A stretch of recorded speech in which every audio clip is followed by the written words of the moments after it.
Facing the governance deficits facing the world today, President Xi Jinping called for adhering to sovereign equality, abiding by international rule of law, practicing multilateralism, advocating the people-centered approach, and focusing on taking real actions. China is ready to work with all countries to make the global governance system more fair and equitable, and advance toward a community with a shared future for humanity. Participating leaders have extended welcome and support to the initiative, and the international community accorded it with wide endorsement and recognition. Since the inception of the SCO, we have upheld the vision of extensive consultation and joint contribution for shared benefit, and upheld true multilateralism. We are prepared to combine the strength of SCO member states to set an exemplary role in implementing this global governance initiative and make sustained efforts to reform global governance. This is a summit with the most productive results. The members of the SCO family focused on the Shanghai spirit and the development of the organization. They had in-depth exchange of views and raised a series of proposals and suggestions, reaching extensive consensus. In summary, the summit has produced 8 major outcomes. First, we formulated a development strategy for the SCO for the next 10 years. This overarching strategy clearly stipulates that the member states will adhere to the Shanghai spirit, commit to mutually beneficial cooperation and mutual success, and make more contributions to a multipolar world. This master document has set the tone and established the direction for the development of the SCO in the next 10 years. Second, we send out a voice of justice on defending the victorious outcomes of the Second World War. The SCO member states, the peoples of the member states, fought side by side against aggression and made vital contribution to the victory of the world anti-fascist war. Remembering history and upholding peace has become a common aspiration of the SCO family. On the occasion of the 80th anniversary of the victory of the Second World War and the founding of the United Nations, the summit issued a special statement calling on the international community to draw lessons from history, uphold a correct historical perspective on the Second World War, and uphold the UN-centered international system, proclaiming that the SCO will firmly stand on the right side of history and on the side of fairness and justice. Third, we stated our just position of supporting the multilateral trading system.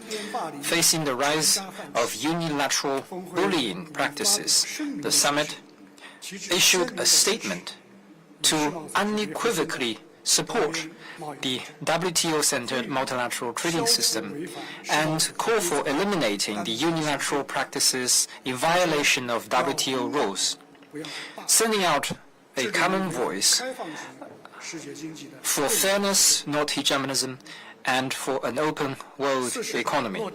Fourth, we put in place 4 security centers. The leaders of member states signed agreements announcing the establishment of the SCO Universal Center for countering security challenges and threats, and its Information Security Center and Center for Combating Transnational Organized Crimes, as well as the SCO Anti-Drug Center. The leaders witnessed the unveiling of the 4 security centers. This is another major progress in SCO security cooperation and will fully strengthen the capacity of member states in countering new threats and challenges and more effectively safeguard peace and tranquility of the region. Fifth, we made a political decision to establish an SCO development bank. The initiative to form a development bank of the SCO more than 10 years ago by the Chinese side has finally come to a fruition. The SCO will launch this important process, and there will be one more multilateral cooperation platform in the Eurasian region. This will give a strong boost to the infrastructure development and socio-economic development in SCO countries. It is a good thing that worth celebrating not only for the member states, but also for our region. 6. We established 6 platforms for practical cooperation. President Xi Jinping announced that China will establish 3 major platforms for China-SCO cooperation in energy, green industry, and the digital economy.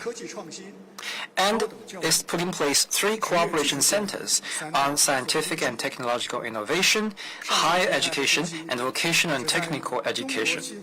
These platforms and centers are aimed to provide new opportunities for the SCO through China's new development. They are open to all SCO countries and will inject fresh impetus for sustainable development in our region. 7th, we formulated 6 action plans on high-quality development. The summit issued statements on promoting sustainable energy development, green industry, digital economy, artificial intelligence, and scientific and technological innovation. Plus the ongoing action plan on high-quality development of SCO China economic and trade cooperation. There are in total 6 action plans.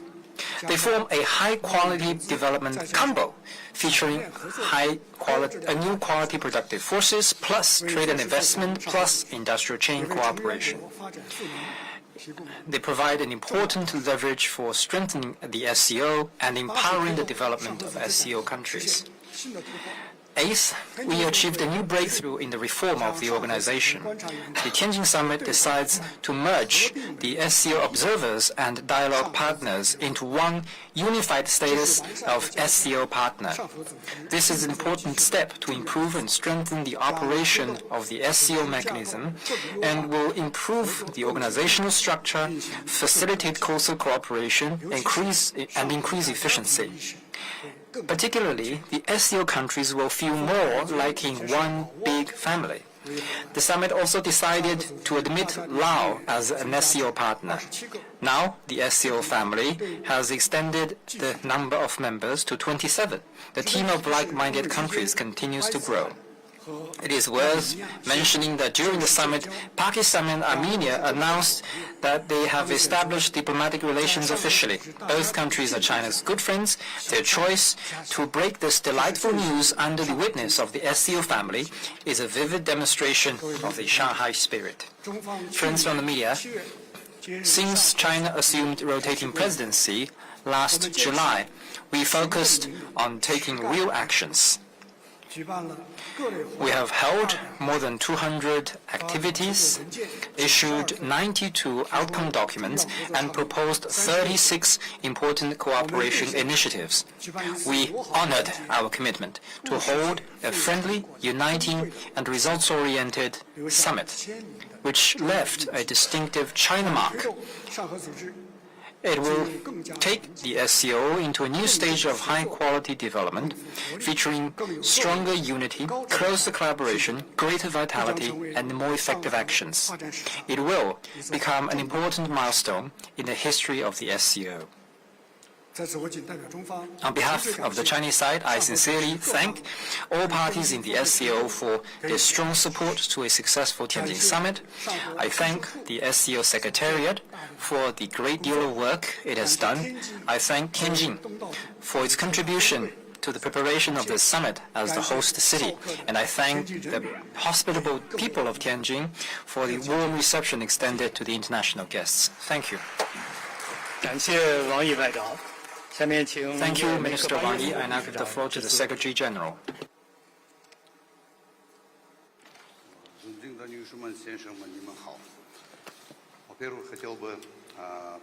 Ladies and gentlemen, good evening. First, friends from media, I'd like to thank you for your long-standing coverage on this summit And on behalf of the SCO Secretariat and all the member states, I'd like to extend the appreciation of the Chinese side for delivering a successful and very substantive summit and fulfilling its presidency. Especially, I'd like to thank Political Bureau of the CPC Committee and the Foreign Minister Wang Yi for their comprehensive summary of our outcomes. President Xi successfully chaired the SCO Summit and the SCO Plus meeting. Both are fruitful. We both agree that the China's SCO presidency has come to a successful end, but the work doesn't stop here because President Xi Jinping today has proposed a very important initiative, that is Global Governance Initiative, and a series of proposals that will matter for the SCO's long-term development. I totally agree with Foreign Minister Wang Yi's comprehensive summary on the wide-ranging outcomes of this summit. Indeed, we've adopted quite a number of outcome documents. That's a dozen of documents. And the Secretary General of the United Nations also attended this meeting. We've further outlined, we've produced a more detailed outline of the work, and all the documents are in line with the Shanghai spirit.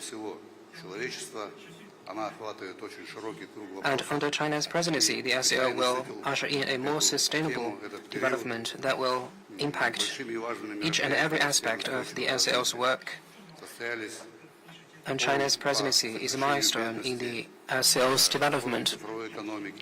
We've held the Forum on Poverty Alleviation and the meetings between our education ministers.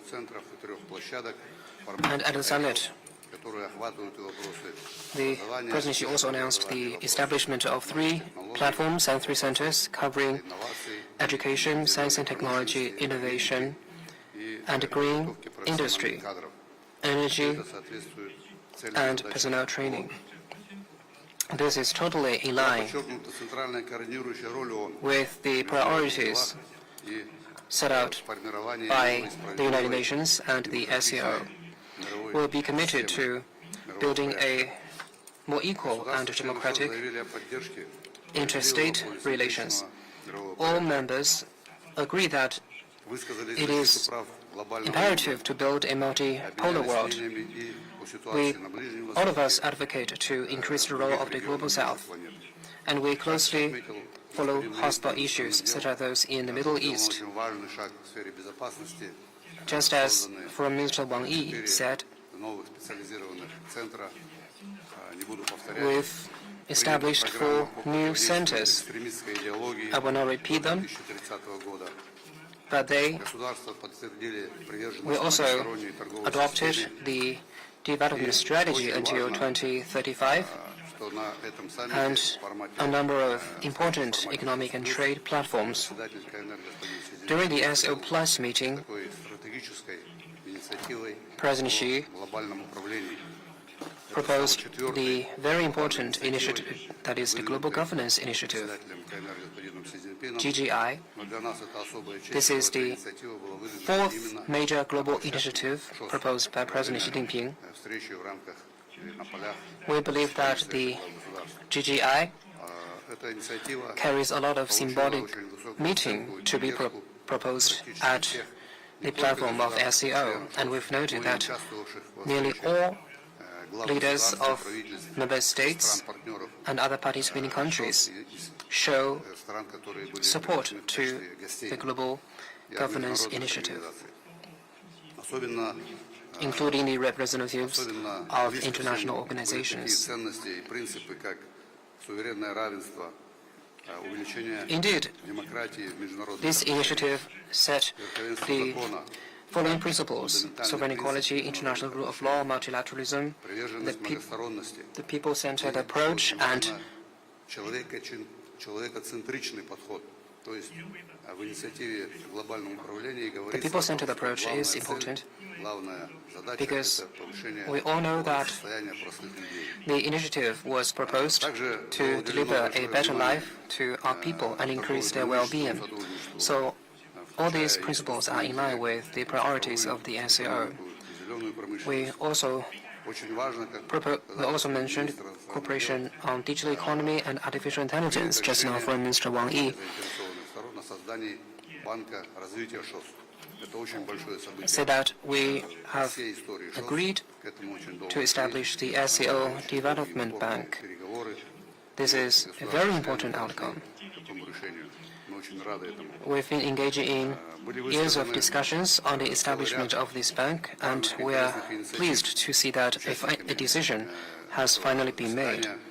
And during this summit, all parties have proposed their specific proposals on how to better shape the SCO's development, including the joint R&D Center and inter-civilization dialogue, and the flagship cooperation on AI within the SCO, as well as on poverty alleviation. We've also noted that during President Xi's statement, a lot of far-reaching initiatives have been raised that will shape the SCO's long-term development. We will carefully look into them, including renewed financial support to the SCO and the support to our Commonwealth of Independent, the SCO Interbank Consortium, and the establishment of another 10 Luban workshop.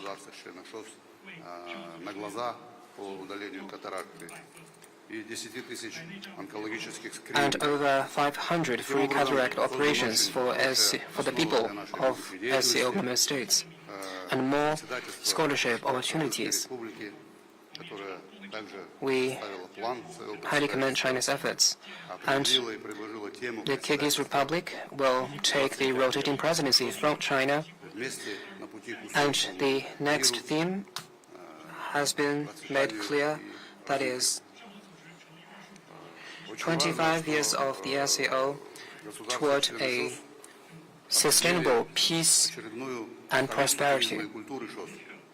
And we are glad to see that all member states have settled the Chopin Altar of Kyrgyzstan as the next culture and tourism capital. I'd like to refer you to the SCO website for the specific outcomes.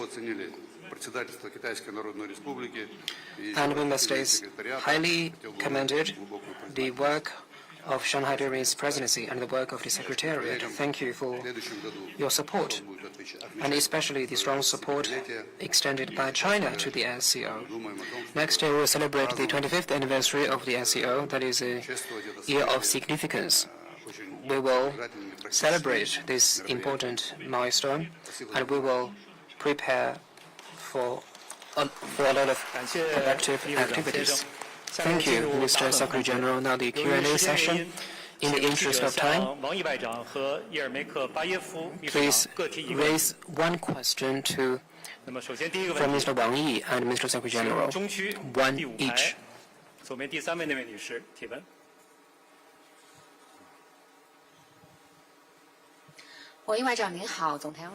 Minister Wang Yi, at the just concluded SCO Plus meeting, President Xi Jinping proposed the Global Governance Initiative and elaborated on the 5 core pillars of the initiative. What is the relevance of this initiative in addressing the global issues and challenges facing the world today?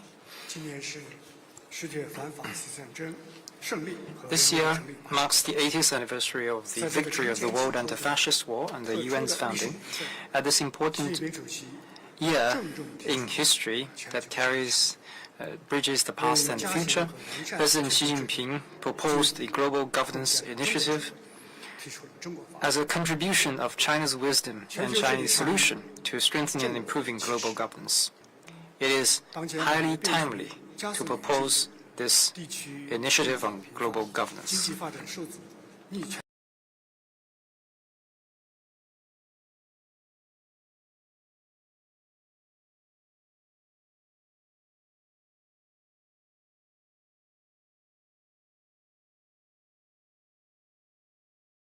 The rule of law, what kind of governance system and reform the global governance system has increasingly become a major question attracting global attention. This year is a major year for global governance. It is highly timely and crucial for President Xi to propose the Global Governance Initiative in this year. It meets the common aspiration of people of all countries and meets the urgent need of the world. Upon its proposal, the initiative was welcomed and supported by participating leaders and international organizations, and it will be widely recognized and endorsed by the international community. The GGI points the direction forward. President Xi Jinping, in his speech, identified the core pillars of the initiative. They are adhering to sovereign equality, abiding by international rule of law, practicing multilateralism, advocating the people-centered approach, and focusing on taking real actions. These 5 pillars offer the principles, methods, and pathways for reforming and improving global governance.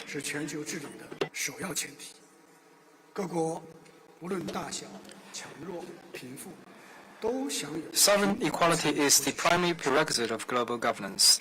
All countries, regardless of their size, strength, and wealth, have an equal right to participate in international affairs. The monopoly of global governance by a few countries must not continue. International rule of law is the fundamental safeguard for global governance.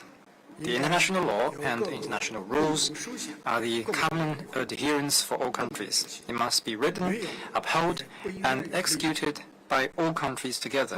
There is not and should not be any exceptions. Multilateralism is the basic pathway for global governance.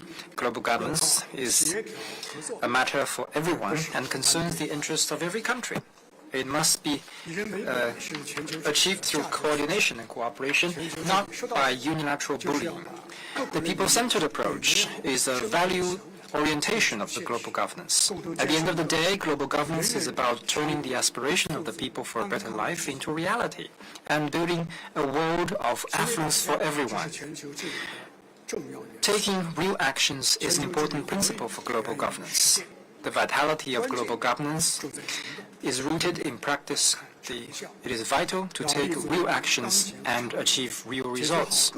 We must bear in mind the immediate and long-term interests and address real issues facing all countries, especially the developing countries. These substance of the initiative are fully in line with the UN Charter's purposes and principles. It is aimed to firmly support the core role of the United Nations in international affairs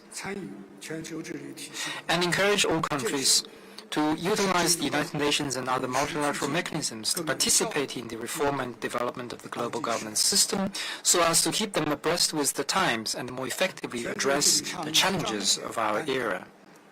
The Global Governance Initiative demonstrates China's sense of responsibility. As a permanent member of the UN Security Council, China has always fulfilled our due international responsibilities. President Xi Jinping adopts a global perspective and keeps the interest of the world in mind. He has proposed the Belt and Road Initiative, the Global Development Initiative, the Global Security Initiative, and the Global Civilization Initiative. He had called upon all countries to join hands to build a community with a shared future for humanity and build a open, inclusive, clean and beautiful world of lasting peace, universal security and common prosperity. The President's initiatives have pointed the direction for human progress, and the Global Governance Initiative is another important public good that President Xi Jinping provides to the world following the 3 major global initiatives. These 4 global initiatives each has its own focus and advances in parallel. From the four dimensions of development, security, civilization, and governance, these initiatives provide stability and certainty for a turbulent world and demonstrate China's sense of responsibility in international affairs. Facing a changing and turbulent world, China will continue to stand on the right side of history and on the side of human progress. We will stand on the side of multilateralism. We advocate solidarity rather than division. We call for cooperation rather than confrontation.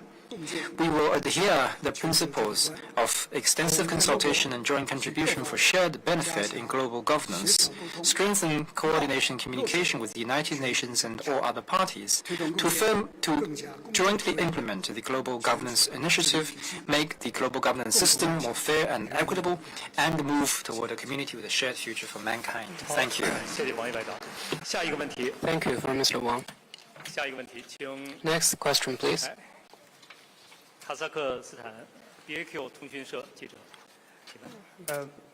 Меня зовут Улжас Садай. Я представляю информационное агентство Бах-Кизет из Thank you. Казахстана. Слышите, да? Kazakhstan Press Agency. Китай является одним из государств-основателей ШОС и местом рождения этой China is a организации. founding member of В the этом году SCO Китай уже 5-й раз проводит саммит ШОС. and the birthplace of the SCO. This is the fifth time for China to play host to the summit. Mr. Secretary General, what's your assessment of China's role within SCO?